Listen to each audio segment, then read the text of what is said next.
Bentornati a un nuovo video aggiornamento, un aggiornamento che riguarda ovviamente lo stato del canale. Nelle prossime settimane non riuscirò a caricarvi contenuti per un problema che ho da quasi 5 anni, che è stato scoperto, ovviamente l'epilessia.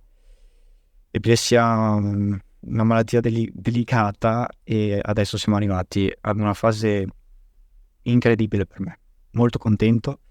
Io sono contentissimo perché i dottori mi hanno dato finalmente la grande data già da qualche settimana.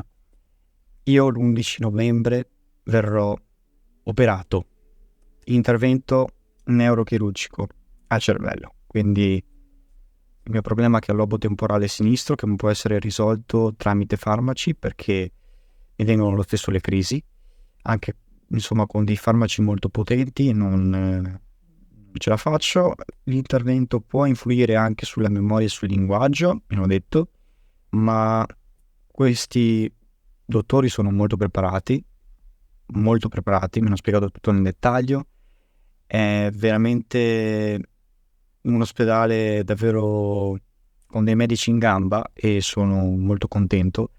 Una scelta decisiva che poi ovviamente va a risolvere un altro problema, che è quello della privazione della libertà. Io non sono libero, non ho un'auto, non ho un mezzo per andare via, insomma, non sto godendomi la vita, non sto facendo un lavoro che mi piace del tutto, quindi vorrei godermi la vita come tutti fanno e fare ovviamente delle scelte che siano abbastanza concrete, che portino quindi a una risoluzione totale anche nel senso di essere me stesso.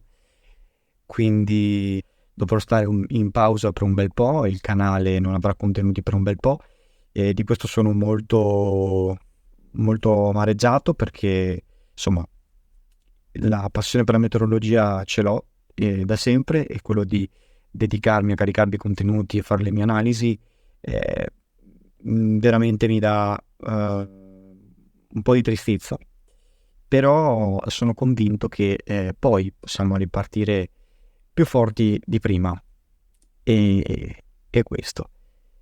Da Meteo Veneto, che era un tempo fa, questo canale è diventato Nick Meteo e mi dedicavo a fare le previsioni per la regione del Veneto e ora mi sono spinto da mesi a fare le previsioni per l'Italia e ovviamente il canale sta anche crescendo e tutto merito ovviamente vostro, a chi piace ovviamente il mio modo di conversare, di divulgare con voi, per voi, e lo faccio ovviamente con la passione che ho dentro.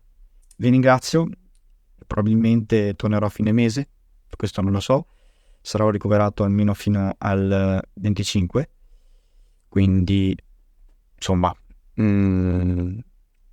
vi terrò aggiornati molto probabilmente sulla pagina dei post e tra fine mese e dicembre probabilmente tornerò. Quindi signori, forza e ci becchiamo ovviamente in un prossimo appuntamento con le previsioni meteo. Grazie a tutti.